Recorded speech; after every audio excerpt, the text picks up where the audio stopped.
আমরা বাংলাদেশের খাসলত হইল যদি অমুক নেতার বিচার শোনা হয় আর এক নেতার কাছে গেলে খুব খুশি হয়, বলে হ ভালো করছস, ভালোই করছস, হে কে এর বিচার করতো।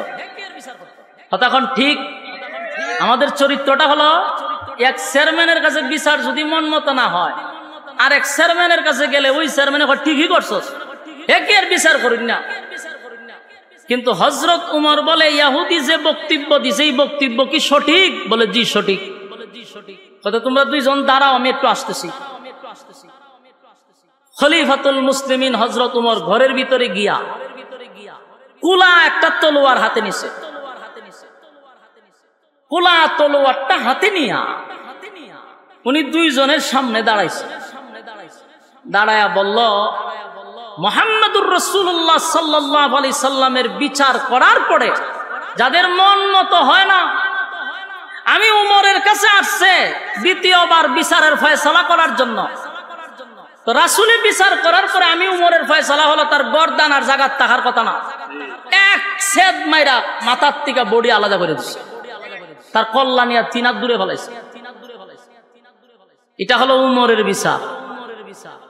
উমরের কথা হলো, তোর রাসূলের বিচার ভাল লাগছে না, তুই আমার কাছে আইছো এটা সমাধান করতে, আমার সমাধান হলো তোর মাথা উড়াই দেওয়া। কথা কি আমার বুঝতেছে? কল্লা উড়াই দিছে, মাথা তো উড়াই দিল। এখন যেই লোককে হত্যা করছে হযরত উমর, এই লোকের গার্জেন যারা ছিল এরা আন্দোলন শুরু করছে। হয় একজনের বিচার মন মতো না হইলে আর এক জায়গায় বিচার দেওয়ার তো অধিকার আছে। ইসলামের কোন জায়গায় তো এটা বাধা দেওয়ার কোন সিস্টেম নাই। আমার মন মতো হইছে না, আমি আরেকজনের কাছে যাব। এই কারণে আমাদের লোকরে হযরত উমর হত্যা করলো, এরা আবার মামলা করছে রাসূলের কাছে। কার বিরুদ্ধে? হযরত উমরের বিরুদ্ধে। রাসূলের কাছে যখন এই মামলা গেছে, আল্লাহর রাসূল চিন্তিত। আমার কথা বুঝতেছেন তো ইনশাআল্লাহ? বয়ে যান, আস্তে আস্তে বয়ে যান। হযরত উমর রাদিয়াল্লাহু তাআলা আনহুর নামে মামলা করছে রাসূলুল্লাহর কাছে। রাসূলের কাছে বিচার যাবার পরে রাসূল চিন্তা করলো যে একজনের মন মতো বিচার না হইলে সে অন্য জায়গায় গিয়া বিচার চাইতেই পারে, এটা কোনো অপরাধ না। এই কারণে উমর যে তারে হত্যা করলো, আমি যদি বিচার করি আমার বিচারের রায় হলো হত্যার বদলা, কথা দিব না, হত্যার বদলা। ইসলামের আইন অনুযায়ী কেউ যদি কাউরে হত্যা করে তার শাস্তি হলো তারে হত্যা করা। ওয়াজ করলে আমরা কইব মানছে জঙ্গি। আমার কথা বুঝতেছেন নি? এই ওয়াজ যদি করি তো আমাদের সমাজের, সুশীল সমাজের কিছু মানুষ বলবে এটা তো জঙ্গির কথা, বলে এটা জঙ্গির কথা না। হত্যার বদলা হত্যা যদি হইতো, সঠিক বিচার যদি হইতো, তাহলে এই সোনার বাংলাদেশে এত খুন খারাপই হইতো না। কথা কই না দি? একটা লোক যখন হত্যা করছে তারে আপনি জেলখানাত নিয়ে কিছুদিন পরে আবার ছাইরা দিলেন, এই লোকের আগের সাহসের থেকে পরের সাহসটা বাড়ে না কমে? তার বুকের ফাটা বাইরে জায়গা। আগে আসিল সুর, ওহন হইছে ডাকাই। কথা হয় না? সঠিক বিচার নাই, সঠিক বিচার নাই সমাজে। এখন এটাই হচ্ছে, প্রকাশ্যে মানুষের সামনে মানুষকে মারতেছে। কিছু মিডিয়া আইসা তারা জেলখানার নিচে কদিন পরে আবার বেরিয়ে যাবে। এই জন্য খুন খারাপি সমাজে কমতেছে না বাড়তেছে? কিয়ামতের আগে মানুষের রক্তের কোনো দাম থাকবে না। কুকুর বিড়ালের রক্তের দাম থাকবে, মানুষের রক্তের কোনো দাম থাকবে না। এটা বর্তমানে হচ্ছে। মানুষকে মানুষ খুন করতেছে, নিজের মা তার সন্তানকে খুন করতেছে, বাবা তার সন্তানকে খুন করতেছে, জামাই তার শাশুড়িরে খুন করতেছে, ঘরের চাকর তার মালিকরে খুন করতেছে। এটা যেমন পান্তাবাতের মতো হয়ে গেছে। পত্রিকার হেডলাইনে প্রতিদিন আমরা পাচ্ছি যে অমুক জায়গায় অমুক খুন হয়েছে। কিন্তু এই খুন খারাপি আইন দিয়া বন্ধ করা সম্ভব হচ্ছে না। কেন? ইসলামের আইন অনুযায়ী, কোরআন সুন্নাহ অনুযায়ী শাসন করা হচ্ছে না। স্পষ্ট যাই না রাখো, খুন খারাপিও বন্ধ হবে না। আল্লাহর রাসূল বলেন, যে আমার আদালতে যে মামলা দিছে, এখন আমার আদালতের রায় হলো হত্যার বদলা হত্যা। এখন উমরকে হত্যা করার অর্ডার আসছে। রাসূল খুব চিন্তিত। সাধারণ সাহাবী, কথা দিবেন না, সাধারণ সাহাবী না তো। এই সাহাবীকে হত্যা করা রাসূল অত্যন্ত চিন্তিত। যখন হত্যার রায় হয়ে যাবে, ঠিক এই মর্মে আমার তেলাওয়াতকৃত আয়াত সূরা নিসা, আমি যে আপনাদের সামনে আয়াতটা তেলাওয়াত করছি 65 নম্বর আয়াত, এই ঘটনারে কেন্দ্র কইরা আল্লাহ নাজিল করছে। পাইছেননি ঘটনা? এই আমার তেলাওয়াতকৃত আয়াত, ফালা ওয়া রাব্বিকা লা ইউমিনুনা হাত্তা ইউহাক্কিমুকা ফীমা শাজারা বাইনাহুম সুম্মা লা ইয়াজিদু ফী আনফুসিহিম হারাজাম মিম্মা কাদাইতা ওয়া ইউসাল্লিমু তাসলিমা। আল্লাহ রাব্বুল আলামিন বলেন, হাবিব, হত্যার বদলা হত্যা, কিন্তু আপনি যে রায় দিবেন খলিফাতুল মুসলিমিন হযরত ওমরকে হত্যা করার জন্য, আল্লাহ রাব্বুল আলামিন সূরা নিসার 65 নম্বর আয়াত নাযিল করে জানায়া দিল, পয়গম্বর, এই আয়াত নাযিল করে আল্লাহ বলেন, আমি আমার কসম করলাম, আল্লাহ বলেন আপনার রবের কসম করে বলি, হযরত ওমর কোনো অপরাধ করে নাই। হযরত ওমর কোনো অপরাধ করে নাই। ওমর তো কোনো মুসলমানকে হত্যা করে নাই। যেই লোকটা সমাজের মধ্যে মুসলমান দাবি করে চলাফেরা করে, যেই লোকটা সমাজের মধ্যে মুসলমান দাবি করে, এই লোকটা মুসলমান ছিল না, সে ছিল একটা মুনাফিক। বলুন কি ছিল? মুনাফিক ছিল। তাই হযরত ওমর তারে হত্যা করে কোনো অন্যায় করে নাই, অপরাধ করে নাই। আল্লাহ বলেন, আমি আমার কসম করে বললাম, ওমর হত্যা করে নাই কোনো নিষ্পাপ মানুষকে, হত্যা করছে একজন পাপিষ্টকে, একজন মুনাফিককে। মুনাফিককে যদি হত্যা করে, ওমর তো রাইট আছে, কারণ মুনাফিক। একটা কথা ইয়াদ রাখবেন, কোন মুসলমান, কোন ইমানদার মুনাফিক হতে পারে না। মুনাফিক কে হয়? যে নিজেরে মুসলমান দাবি করে অথচ কোরআন এবং সুন্নাহ অনুযায়ী জীবন যাপন করে না, হে হইল মুনাফিক। আল্লাহ বলেন, আমি আমার কসম করে বললাম, উমর কোনো অপরাধ করছে না। আপনি যে রায় দিবেন উমররে হত্যা করার জন্য, উমর তো কোনো অপরাধই করে না, কারণ যারে হত্যা করছে সে একটা মুনাফিক ছিল। সমাজের মধ্যে মুসলমান দাবি করত, কিন্তু সে মুসলমানের ক্ষতি করত, সুতরাং তারে হত্যা করছে। এটা আইন অনুযায়ী উমর যেটা করছে সঠিক করছে। মেরা দিল তলব রহা হ্যায়, মেরে জলনে রহা হ্যায় সিনা,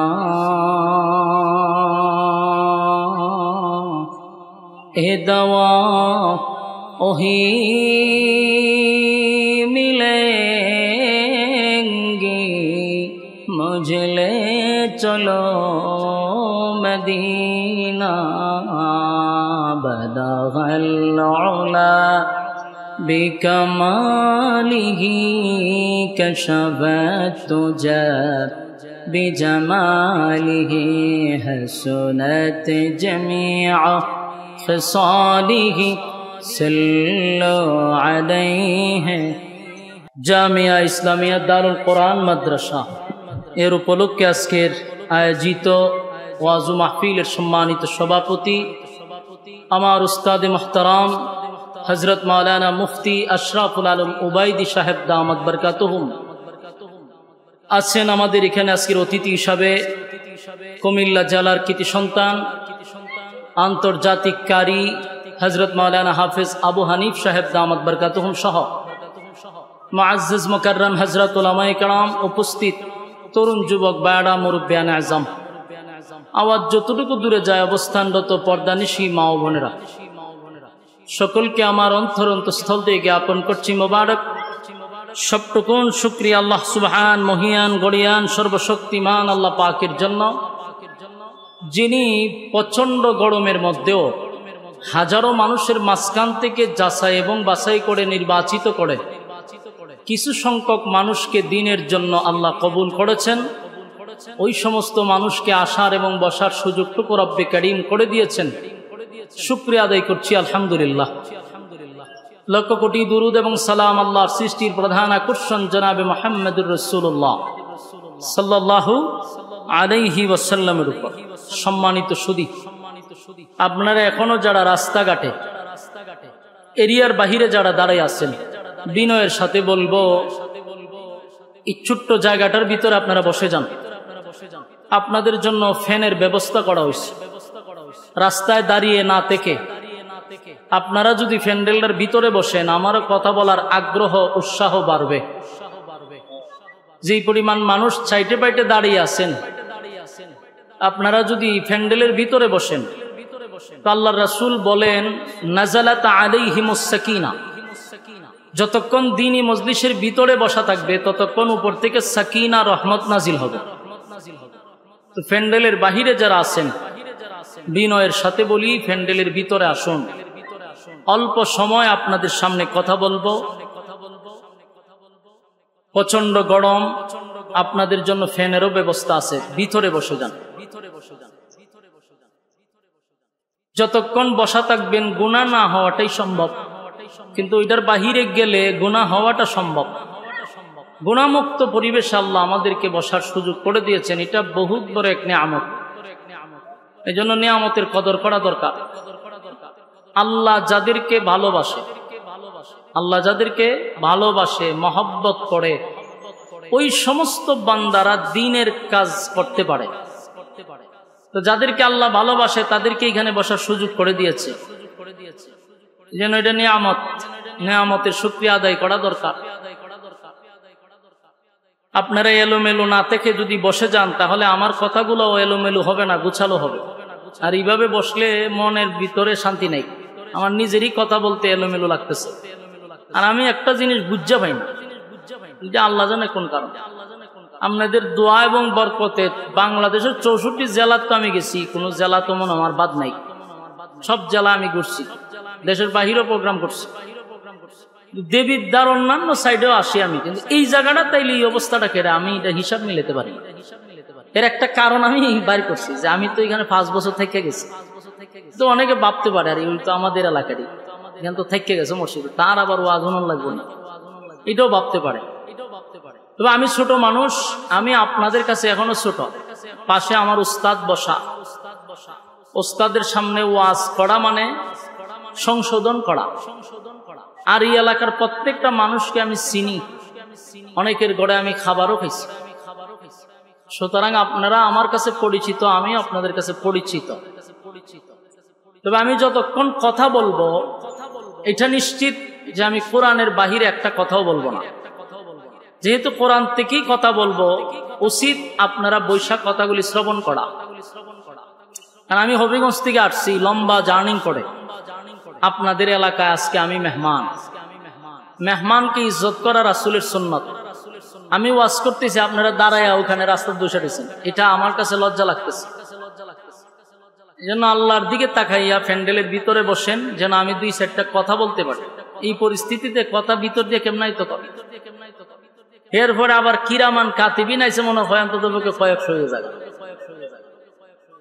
ওয়াজ তো করতেছি কেন যতটুকুই মানুষ হোক, কিন্তু এটা তো আবার দেখবো হাজার হাজার লক্ষ লক্ষ মানুষের কথা তো বলতেই বা আমি মনে মনে নিতেই যে আমার সামনে কয়েক লক্ষ মানুষ আছে।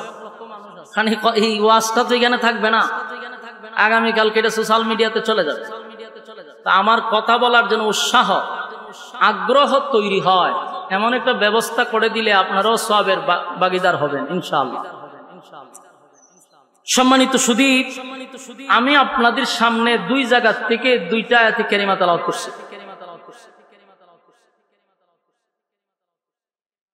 এই আয়াত গুলিকে সামনে রেখে আপনাদের সামনে কিছু কথা উপস্থাপন করতে চাই। আল্লাহ রাব্বুল আলামিন ইখলাসের সাথে বলার তৌফিক দান করুক, আপনাদেরকে ইখলাসের সাথে শ্রবণ করার তৌফিক দাও আমিন।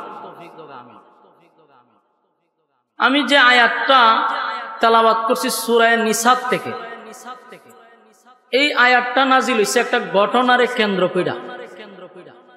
কোরআনের আয়াতগুলি কোনো ঘটনারে কেন্দ্র করে নাজিল হয়, অথবা কোনো প্রশ্নের উত্তরে নাজিল হয়, অথবা কোনো সমস্যার সমাধানে নাজিল হয়ে থাকে। আমার সূরা নিসার যে আয়াত তেলাওয়াত করলাম, এই আয়াতটা নাজিল হইছে একটা ঘটনারে কেন্দ্র কইরা। ঘটনাটা হইল এক ইহুদি এবং এক নামদারি মুসলমান, মানে মুসলমান হিসেবে মানুষ তারে বলে, আরেক ইহুদি, দুইজনের মধ্যে একটা বিষয় নিয়ে দ্বন্দ্ব হইছে। মুসলমান নামদারি ব্যক্তিটা দাবি করতেছে এই জিনিসটা তার, আর ইহুদি ব্যক্তি দাবি করতেছে জিনিসটা আমার। দুইজনে লাগছেনি দ্বন্দ্ব। দ্বন্দ্ব লাগার পরে এটা মীমাংসা করার জন্য এই দুইজন বলল যে আমরা ঝগড়া না কইরা রাসূল আরবি সাল্লাল্লাহু আলাইহি সাল্লামের কাছে যাব এটার একটা সমাধানের জন্য। উনি যে ফয়সালা দিবে এটা মেনে নিব। ইহুদি এবং ওই মুসলমান দুজন রাসূলের আদালতে গেলেন। রাসূল সাল্লাল্লাহু আলাইহি ওয়াসাল্লাম বিচার করার পরে বিচারের রায় হইছে যে এই মালটা ইহুদির। আমার কথা কি আপনারা বুঝতেছেন? আল্লাহ একটু আওয়াজ টাওয়াজ দিলে আমি বুঝবো যে আমার কথা বুঝতেছেন। আর এই যে বাচ্চাগুলা, এগুলো হলো শিশু গ্যাং, দেখছেন নি কিতা শুরু করছে। এরা কেউ ডরায় না, ভয় বলতে নাই, মনোযোগ চলে যায় হেদের দিকে, এদিকে মন দেন, মনোযোগ দিয়ে শুনেন। আমি কিন্তু কথাগুলি কোরআন থেকে বলতেছি। ইহুদি এবং নামদারি মুসলমান দুইজন ব্যক্তির মধ্যে যখন ঝগড়া শুরু হইল, এটা মীমাংসার জন্য গেছে রাসূলের কাছে। রাসূল সাল্লাল্লাহু আলাইহি সাল্লাম বিচার করে ইহুদির কাছে জিনিসটা দিয়া দিল যে এটার মালিক হলো ইহুদি। এই দুই লোক বিচার পাইয়া রাসূলের দরবার থেকে চলে গেছে। রাস্তায় গিয়া নামদারি যে মুসলমান, হে বলতেছে যে আমি বিচার মানি না। আপনারা এই দেবিদ্যাত নাউজুবিল্লাহ আসেনি, এটি কোন সময় বড় বড় বক্তাইলে এটি কইতেইব। নামদারি মুসলমান ব্যক্তিটা বলতেছে যে এই বিচারটা আমার মন মতো হইছে না। রাসূল বিচার করছে, তার মন মতো হইছে না। হয়তো এখন কি করতে হইব? ভাই আমি বিচারটারে পুনরায় আমি আরেক জায়গায় বিচারটার জন্য আবদার করব। বলে কার কাছে যাবে তুমি? বলে আমি খলিফাতুল মুসলিমিন উমরের কাছে যাব। ইহুদি ব্যক্তির ভিতরে তার ধারণা হলো যেহেতু জিনিসটা আমার, যদিও আমি মুসলমান না, যদিও আমি মুহাম্মদের উম্মত না, কিন্তু আমার ইয়াকিন আর বিশ্বাস আছে মুসলমানের বিচারটা সঠিক। আপনারা কি মনে হয়?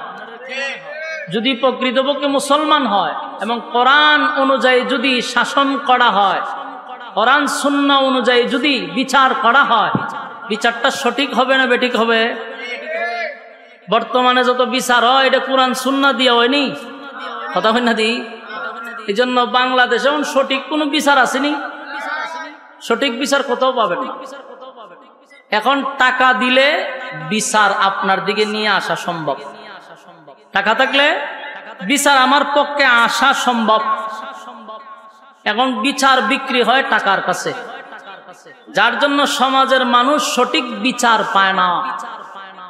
কারণ যে বিচার করে কোরআন সুন্নাহ অনুযায়ী বিচার করে না, হ্যাঁ টাকার উপরে ডিপেন্ড করে বিচার করে, যার জন্য অধিকাংশ মানুষ, নির্দোষ মানুষগুলা দোষী সাব্যস্ত হয়, দোষী মানুষগুলা নির্দোষ সাব্যস্ত হয় একমাত্র টাকার উপরে ডিপেন্ড করে বিচার করার কারণে। কোরআন সুন্নাহ অনুযায়ী বিচার সমাজের মানুষ এখন করে না। গ্রামের শালিস্তিকা নিয়া হাইকোর্ট পর্যন্ত সব জায়গায় দুর্নীতি আছে না নাই? এই জন্য সঠিক বিচার এখন নাই। ইহুদি লোকটা যদিও ইহুদি, কিন্তু তার ভিতরে ইয়াকিন আর বিশ্বাস হলো মুসলমানের বিচারটা সঠিক বিচার। জিনিসটা যেহেতু আমি জানি আমার মনে প্রাণে এটা আমার, তো যদি মুসলমানে বিচার করে তো জিনিস আমার হাতে আসবে। এটা হলো ইয়াহুদির ইয়াকিন আর বিশ্বাস। আর নামদারি মুসলমানের বিশ্বাস হলো মুহাম্মদের কাছে বিচার পাইছি না, উমরের কাছে গেলে ভামো। ইয়াহুদি ব্যক্তি হলো ঠিক আছে চলো, তুমি যেমনে হই এমনই চলো। খলিফাতুল মুসলিমিন উমরের কাছে গেছে এই দুই ব্যক্তি।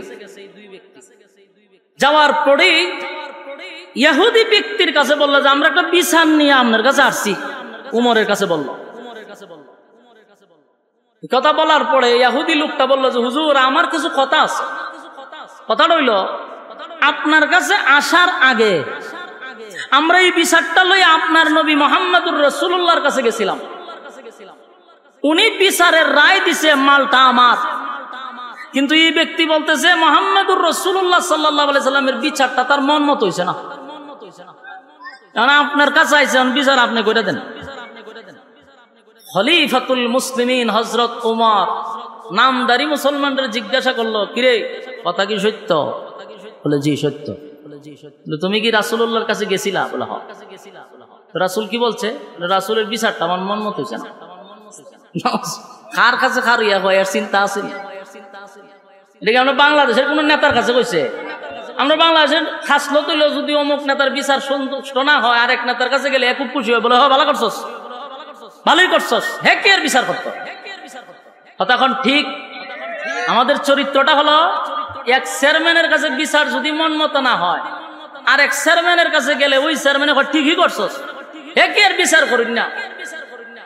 কিন্তু হযরত উমর বলে ইহুদি যে বক্তব্য দিছে এই বক্তব্য কি সঠিক? বলে জি সঠিক। কথা তোমরা দুইজন দাঁড়াও আমি একটু আসতেছি। খলিফাতুল মুসলিমিন হযরত উমর ঘরের ভিতরে গিয়া কুলা একটা তলোয়ার হাতে নিছে। কুলা তলোয়ারটা হাতে নিয়া উনি দুইজনের সামনে দাঁড়াইছে। দাঁড়ায়া বলল মুহাম্মদুর রাসূলুল্লাহ সাল্লাল্লাহু আলাইহি সাল্লামের বিচার করার পরে যাদের মন মতো হয় না, আমি উমরের কাছে আসছে দ্বিতীয়বার বিচারের ফয়সালা করার জন্য।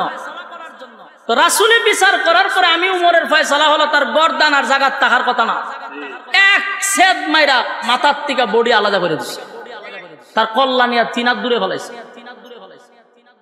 এটা হলো উমরের বিচার।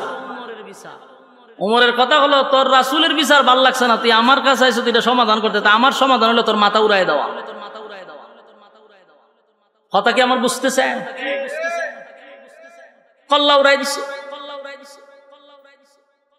মাথা তো উড়াই দিল।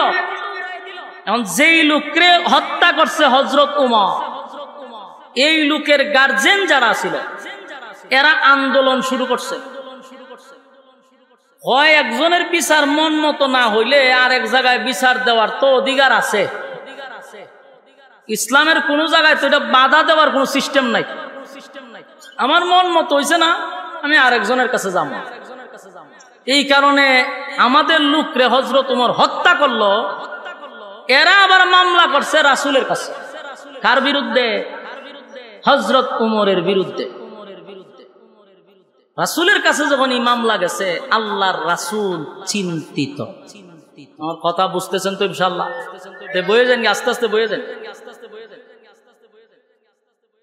হযরত উমর রাদিয়াল্লাহু তাআলা আনহুর নামে মামলা করছে রাসূলুল্লাহর কাছে। রাসূলের কাছে বিচার যাবার পরে রাসূল চিন্তা করলো যে একজনের মন মতো বিচার না হইলে সে অন্য জায়গায় গিয়া বিচার চাইতেই পারে, এটা কোনো অপরাধ না। এই কারণে উমর যে তারে হত্যা করলো, আমি যদি বিচার করি আমার বিচারের রায় হলো হত্যার বদলা, কথা দিব না, হত্যার বদলা। ইসলামের আইন অনুযায়ী কেউ যদি কাউরে হত্যা করে তার শাস্তি হলো তারে হত্যা করা। ওয়াজ করলে আমরা বলবো মানছে জঙ্গি। আমার কথা বুঝতেছেন নি? ওয়াজ যদি করি তো আমাদের সমাজের সুশীল সমাজের কিছু মানুষ বলবে এটা তো জঙ্গির কথা। বলে এটা জঙ্গির কথা না। হত্যার বদলা হত্যা যদি হইতো, সঠিক বিচার যদি হইতো, তাহলে এই সোনার বাংলাদেশে এত খুন খারাপি হইতো না। কথা বল না দি। একটা লোক যখন হত্যা করছে তারে আপনি জেলখানাত নিয়ে কিছুদিন পরে আবার ছাইরা দিলেন, এই লোকের আগের সাহসের থেকে পরের সাহসটা বাড়ে না কমে? তার বুকের ফাঁড়া বাইরে জায়গা। আগে আসিল সুর, ওহন হয়েছে ডাকাই। কথা হয় না? সঠিক বিচার নাই, সমাজে এখন এটাই হচ্ছে। প্রকাশ্যে মানুষের সামনে মানুষকে মারতেছে, কিছু মিডিয়া এসে তারা জেলখানার নিচে কদিন পরে আবার বেরিয়ে যাবে। এই জন্য খুন খারাপি সমাজে কমতেছে না বাড়তেছে? কিয়ামতের আগে মানুষের রক্তের কোনো দাম থাকবে না। কুকুর বিড়ালের রক্তের দাম থাকবে, মানুষের রক্তের কোনো দাম থাকবে না। এটা বর্তমানে হচ্ছে। মানুষকে মানুষ খুন করতেছে, নিজের মা তার সন্তানকে খুন করতেছে, বাবা তার সন্তানকে খুন করতেছে, জামাই তার শাশুড়িকে খুন করতেছে, ঘরের চাকর তার মালিককে খুন করতেছে। এটা যেমন পান্তাবাতের মতো হয়ে গেছে। পত্রিকার হেডলাইনে প্রতিদিন আমরা পাচ্ছি যে অমুক জায়গায় অমুক খুন হয়েছে, কিন্তু এই খুন খারাপি আইন দিয়া বন্ধ করা সম্ভব হচ্ছে না। কেন? ইসলামের আইন অনুযায়ী, কোরআন সুন্নাহ অনুযায়ী শাসন করা হচ্ছে না। স্পষ্ট যাই না রাখো, খুন খারাপিও বন্ধ হবে না। আল্লাহর রাসূল বলেন যে আমার আদালতে যে মামলা দিছে, এখন আমার আদালতের রায় হলো হত্যার বদলা হত্যা। এখন উমরকে হত্যা করার অর্ডার আসছে। রাসূল খুব চিন্তিত।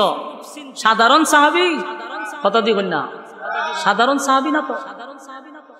এই সাহাবীকে হত্যা করা রাসূল অত্যন্ত চিন্তিত। যখন হত্যার রায় হয়ে যাবে, ঠিক এই মর্মে আমার তেলাওয়াতকৃত আয়াত সূরা নিসা, আমি যে আপনাদের সামনে আয়াতটা তেলাওয়াত করছি 65 নম্বর আয়াত, এই ঘটনারে কেন্দ্র কইরা আল্লাহ নাজিল করছে। পাইছেননি ঘটনা? এই আমার তেলাওয়াতকৃত আয়াত, فلا وربك لا يؤمنون حتى يحكموك فيما شجر بينهم ثم لا يجدوا في أنفسهم حرجا مما قضيت ويسلموا تسليما. আল্লাহ রাব্বুল আলামিন বলেন, হাবিব, হত্যার বদলা হত্যা, কিন্তু আপনি যে রায় দিবেন খলিফাতুল মুসলিমিন হযরত ওমরকে হত্যা করার জন্য, আল্লাহ রাব্বুল আলামিন সূরা নিসা 65 নম্বর আয়াত নাযিল করে জানায়া দিল, পয়গম্বর, এই আয়াত নাযিল করে আল্লাহ বলেন আমি আমার কসম করলাম। আল্লাহ বলেন আপনার রবের কসম করে বলি, হযরত ওমর কোনো অপরাধ করে নাই। হযরত ওমর কোনো অপরাধ করে নাই। ওমর তো কোনো মুসলমানকে হত্যা করে নাই। যেই লোকটা সমাজের মধ্যে মুসলমান দাবি করে চলাফেরা করে, যেই লোকটা সমাজের মধ্যে মুসলমান দাবি করে, এই লোকটা মুসলমান ছিল না, সে ছিল একটা মুনাফিক। বলুন কি ছিল? মুনাফিক ছিল। তাই হযরত ওমর তারে হত্যা করে কোনো অন্যায় করে নাই, অপরাধ করে নাই। আল্লাহ বলেন আমি আমার কসম করে বললাম ওমর হত্যা করে নাই কোনো নিষ্পাপ মানুষকে, হত্যা করছে একজন পাপিষ্টকে, একজন মুনাফিককে। মুনাফিককে যদি হত্যা করে ওমর তো রাইট আছে, কারণ মুনাফিক। একটা কথা ইয়াদ রাখবেন, কোন মুসলমান, কোন ইমানদার মুনাফিক হতে পারে না। মুনাফিক কে হয়? যে নিজেরে মুসলমান দাবি করে অথচ কোরআন এবং সুন্নাহ অনুযায়ী জীবন যাপন করে না, হে হইল মুনাফিক। আল্লাহ বলেন আমি আমার কসম করে বললাম উমর কোনো অপরাধ করছে না। আপনি যে রায় দিবেন উমররে হত্যা করার জন্য, উমর তো কোনো অপরাধই করে না, কারণ যারে হত্যা করছে সে একটা মুনাফিক ছিল। সমাজের মধ্যে মুসলমান দাবি করত, কিন্তু সে মুসলমানের ক্ষতি করত, সুতরাং তারে হত্যা করছে। এটা আইন অনুযায়ী উমর যেটা করছে সঠিক করছে। যেন মুনাফিক সবচেয়ে বেশি ইসলামের ক্ষতি করে। উমর এর সমাধান করছে তরবারি দিয়া। আল্লাহুম্মা আমিন। রব্বানা যালামনা আনফুসানা ওয়া ইন লাম তাগফির লানা ওয়া তারহামনা লানাকুনান্না মিনাল খাসিরিন।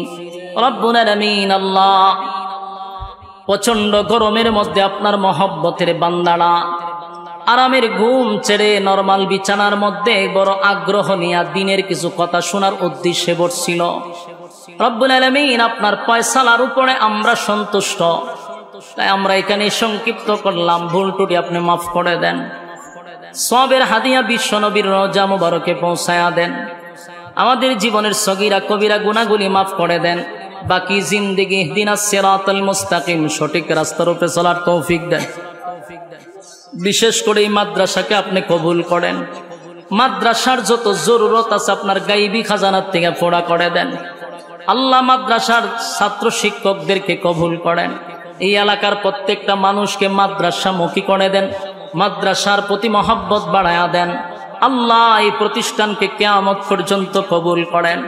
সুবহান রাব্বিকা রাব্বিল ইজ্জাতি আম্মা ইয়াসিফুন ওয়া সালামুন আলাল মুরসালিন ওয়ালহামদুলিল্লাহি রাব্বিল আলামিন।